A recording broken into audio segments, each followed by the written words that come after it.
قل أعوذ برب الناس قل أعوذ برب الناس এখন প্রশ্ন আসতে পারে যে হুজুর আপনি তো নেসি পড়লেন, আমরা আগামীকাল থেকে কি করব? নেসি পড়ব। এটা কি পড়া জায়েজ হবে কি হবে না? بسم الله الرحمن الرحيم قل أعوذ برب الناس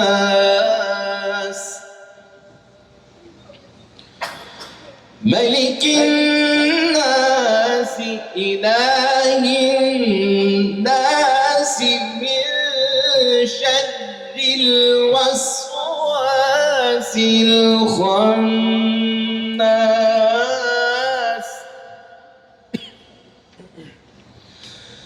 الذي يوسوس في صدور الناس من الجنة والناس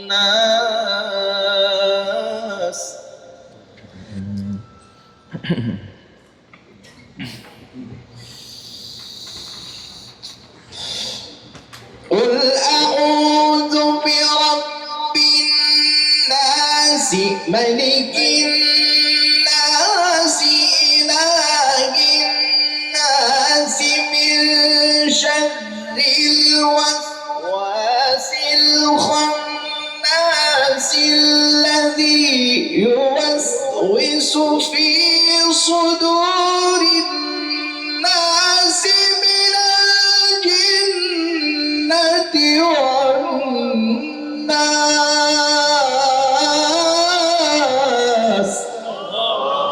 لله تكبير لله تكبير ما شاء الله قل أعوذ برب الناس ملك الناس إله الناس من شر الوسواس الخناس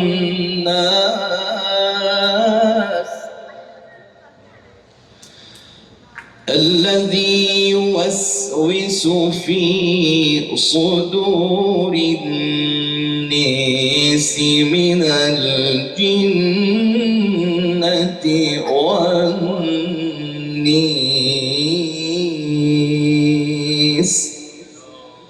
صدق الله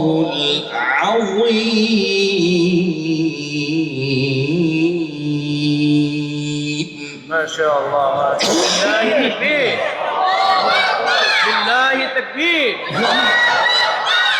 সম্মানিত উপস্থিতি এবং কোরআন প্রিয় দিন প্রিয় ভাই ও বোনেরা, আপনারা আজকের এই মোবারক মাহফিলে আপনাদের অনেক মূল্যবান সময়কে কোরবানি করে উপস্থিত হয়েছেন। আল্লাহ রাব্বুল আলামিন আপনাদের এই উপস্থিত হওয়া, এই কোরআনের মজলিসে বসা, উপস্থিত হওয়া, কোরআনের তেলাওয়াত শোনা প্রতিটি আমাদের কবুল এবং মঞ্জুর করে নেন। آمين اللهم آمين প্রিয় কোরআন প্রিয় ভাইয়েরা এবং বোনেরা, আপনারা ইতিমধ্যে লক্ষ্য করেছেন আমি যখন তেলাওয়াত করেছি, আমার এই তেলাওয়াতের মধ্যে কিছু কিছু শব্দের মধ্যে আপনারা কিছু ভিন্নতা পেয়েছেন, তাই না? সূরা নাসের মধ্যে, এছাড়া আমি যখন অন্য যে সূরা পড়েছি, এখানে অনেক শব্দের মধ্যে আপনারা কি পেয়েছেন? শাব্দিক পরিবর্তন পেয়েছেন। এই যে পরিবর্তন পেলেন, আপনারা যে সাধারণত যে কোরআন আপনারা পড়েন, যে মুসহাফ থেকে আপনারা তেলাওয়াত করেন, এই মুসহাফের তেলাওয়াতের সাথে আমার তেলাওয়াতের মধ্যে যে পরিবর্তনটা পেলেন, এটার কারণটা কি? এর কারণ হলো হাদিস কারিমে আল্লাহ রাসূল বলেছেন যে উনজিলাল কোরআন আলা সাবাতি আহরুফিন, আল্লাহ পাক কোরআন কারিমকে 7 হরফে কোরআনকে নাযিল করেছেন।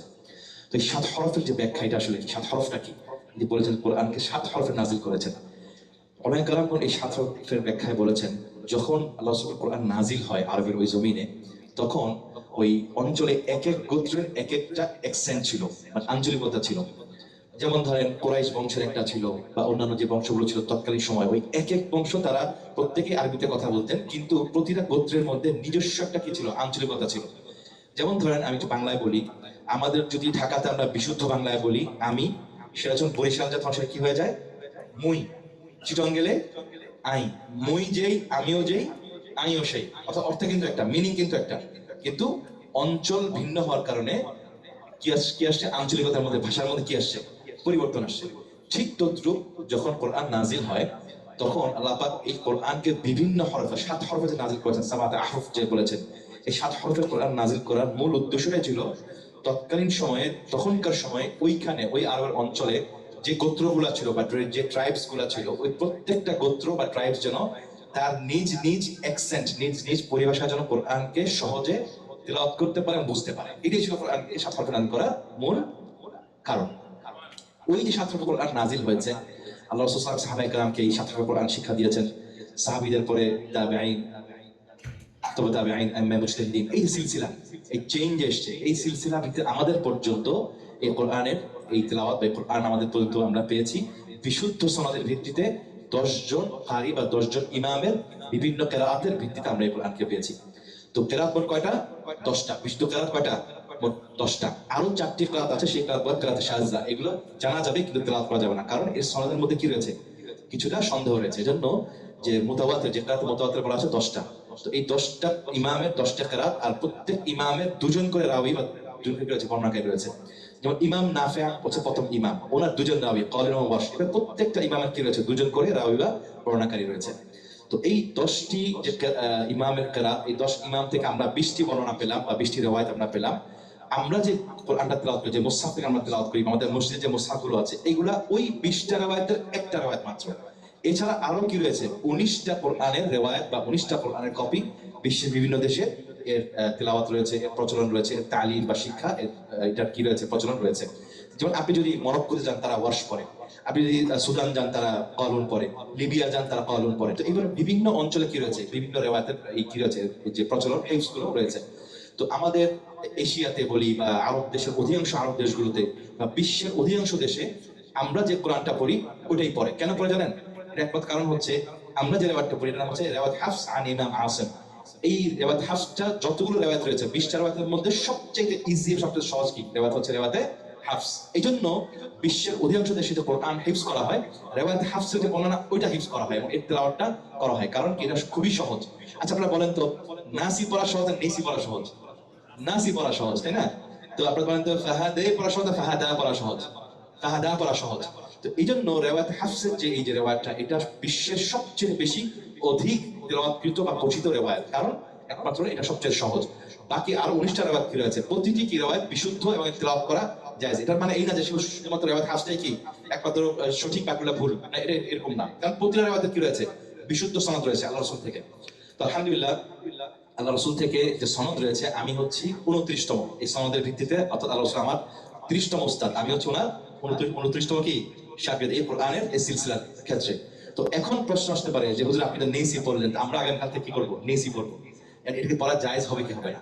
উত্তর হচ্ছে, এই বিভিন্ন কেরাতে যে পড়ার যে এটার যে অনুমোদন, এটা রয়েছে শুধুমাত্র 2 ধরনের ব্যক্তিদের কাছে। প্রথম হচ্ছে যাদের কাছে আল্লাহ রাসূল থেকে ধারাবাহিক কি রয়েছে, এই কেরাতের সনদ রয়েছে, মুত্তাসিল সনদ রয়েছে। এই সনদ যাদের আছে তারাই মাত্র কি বিভিন্ন কেরাতে পড়তে পারবেন। এর অর্থ কি? এর অর্থ হলো যাদের লাইসেন্স রয়েছে, যেরকম ড্রাইভিং লাইসেন্স আছে, ড্রাইভিং লাইসেন্স অনুমোদন, এরকম অনুমোদন যাদের রয়েছে, লাইসেন্স রয়েছে, সিলসিলার ভিত্তিতে ওরাই কি বিভিন্ন কেরাতে তেলাওয়াত করতে পারবেন। আর দ্বিতীয় হচ্ছে যারা কোরআনের উপর সর্বোচ্চ পড়াশোনা করেছেন, সর্বোচ্চ গবেষণা করেছেন, এর উপর এই কোরআন আলফাজে কোরআনের উপর বা কোরআন সম্পৃক্ত তাফসীর সহকারে যত বেশি তিনি এই বিষয়ে পাণ্ডিত্য অর্জন করেন, জ্ঞান রাখেন, তিনি কি এই বিষয়গুলা বিভিন্ন কেরাতে পড়তে পারবেন। এই 2 ধরনের অনুমোদন ছাড়া কেউ বিভিন্ন কেরাতে পড়তে পারবে না। আপনারা ঠিক সেটাই তেলাওয়াত করবেন যেটা আপনার সামনে কি রয়েছে, মুসহাফের মধ্যে লেখা রয়েছে। অর্থাৎ আপনার নেসি কেউ পড়তে যাবেন না, কারণ প্রত্যেকটা রিওয়ায়াতে কি রয়েছে, নির্দিষ্ট কিছু উসুল বা রুলস রয়েছে, এগুলো আপনাকে জানতে হবে এবং সনদ পেতে হবে। এছাড়া বিভিন্ন কেরাতে এইভাবে ভিডিও দেখে বা মাহফিলে শুনে এইভাবে তেলাওয়াত করা আপনার জন্য জায়েজ হবে না। আপনারা ঠিক সেটাই ওইভাবেই পড়বেন যেভাবে মুসহাফের মধ্যে কি রয়েছে, লেখা রয়েছে। আল্লাহ প্রত্যেককে কোরআনের হক আদায় করে তেলাওয়াত করার এবং কোরআন বোঝার এবং আমল করার তৌফিক দান করুন। আসসালামু আলাইকুম ওয়া রাহমাতুল্লাহি ওয়া বারাকাতুহু।